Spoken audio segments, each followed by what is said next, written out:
Hello everyone and welcome back to our daily blog series. Today we're on the parable about the sheep and the goats, which I think I've actually covered before previously in blogs. But we're looking at that parable today, which I really think kind of shows how it truly is to be Christ-like, and when we are truly righteous within our faith and our following within Jesus, and how we follow him and respect his teachings and things. And in particular, this is found in Matthew chapter 25, verses 31 to 46. And I'll read the first bit out and just kind of share what I think about it. So, when the Son of Man comes in his glory, and all the angels with him, he will sit on his glorious throne. All the nations will be gathered before him, and he will separate the people one from another. As a shepherd separates the sheep from the goats, he will put the sheep on his right and the goats on his left. So those verses 31 to 34, they really show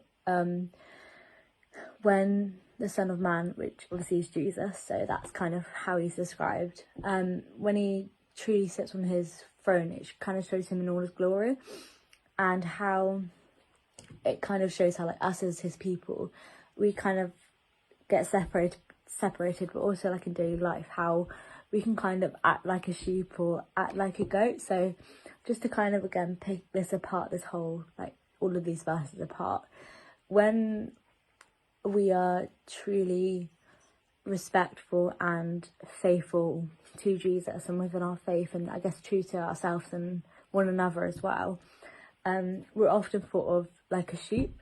So in this passage, if you're sheep-like, I guess, the sheep will be put on the right hand side, and that kind of shows when we're truly followers and we have softened hearts to the Lord, and we're constantly listening and aiming just to be better people. Whereas throughout this whole passage in Matthew 25, 31 to 46, it kind of depicts the goats who are on the left side of the king. It depicts the goats as those who are not listening properly, or perhaps are more have selfish intentions and kind of misinterpret, but also kind of don't truly follow or be Christ-like, and kind of just go off their own backs and don't listen to what it is to be truly Christ-like. So this is shown again in verse 37. So it says, "Then the righteous will answer him." So it's kind of the ones that are like the sheep. "The righteous will answer him and say, 'Lord, when did we see you hungry and feed you, or thirsty and give you something to drink? When did we see you a stranger and invited you in, or needing clothes and clothe you? When did we see you sick or in prison and go to visit you?'" So that's kind of when their response, that's the people's response to Jesus after he says, "Come you who are blessed to my Father, take your inheritance, the kingdom prepared for you since the creation of the world."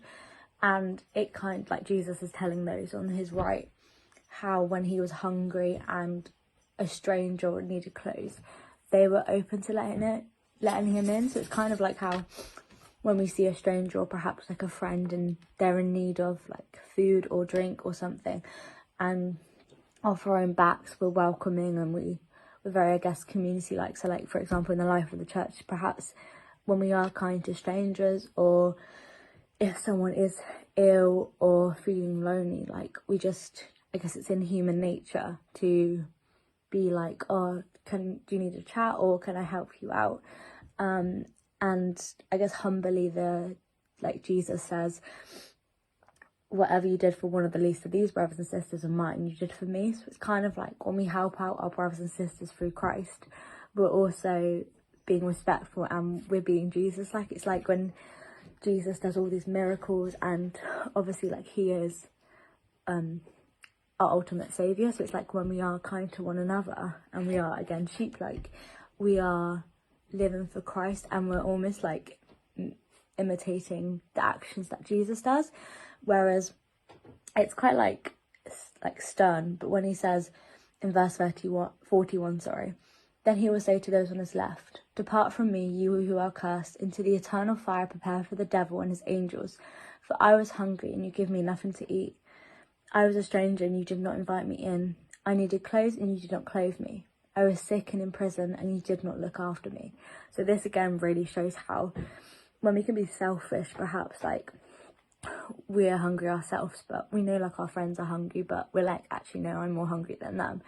Like we're not willing to help each other out. And I think that can come across like, again, when, if you ever heard of the saying, actions speak louder than words, it's like when we do a nice action, for example, like when we are sheep, like when we're helping out our friends, we're being Christ-like. Whereas when we're kind of just thinking about ourselves and kind of going, oh, I'm too tired to help our friends, or I'm too thirsty myself, that's kind of a selfish act. So like it's kind of doing everything for self-gain and not thinking about others, which I think